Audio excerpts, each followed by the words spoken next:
Hajatan Jalan Sehat Anti Mager yang dihelat oleh IKA Unhas bersama Pemprov Sulsel menghadirkan langsung Menteri Pertahanan yang juga Baca Pres 2024 Prabowo Subianto.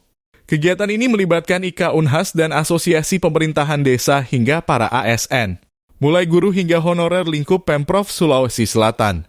Usai mengikuti Jalan Sehat Anti Mager, Ketua Umum Gerindra itu menyampaikan rasa bangga mendapat undangan khusus menghadiri rangkaian Hari Jadi Sulsel ke-354 tahun.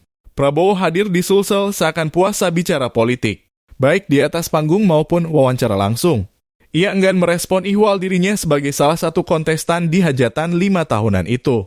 Dalam kesempatan ini Prabowo mengatakan bahwa gerak Jalan Anti Malas Gerak ini adalah upaya dari Gubernur Sulsel yang sangat baik dalam menggerakkan rakyat untuk memelihara kesehatan.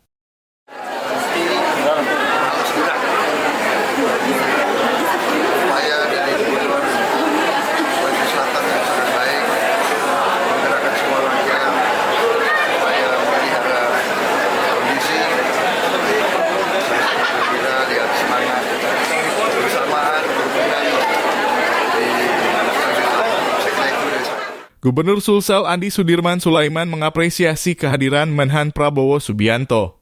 Gubernur menyampaikan terima kasihnya karena Prabowo berkesempatan memberikan pengarahan kebangsaan bagi para kepala desa di kegiatan peningkatan kapasitas pengelolaan keuangan desa Sulsel. Jalan Sehat Anti Mager ini diikuti ribuan orang dan menempuh jarak 5 km lebih dengan rute start depan Rujak menuju Jalan Sudirman, Jalan Haji Bau, Jalan Penghibur, Jalan Ujung Pandang, Jalan Riburane, Jalan Ahmad Yani, Jalan Sudirman, dan finish depan Rujak Gubernur Sulsel. Heru Fajar TV dan Fajar Radio melaporkan. Terima kasih telah menonton. Jangan lupa subscribe, like, comment, and share. Saksikan terus informasi terbaru dengan menekan tombol lonceng hanya di channel Fajar TV.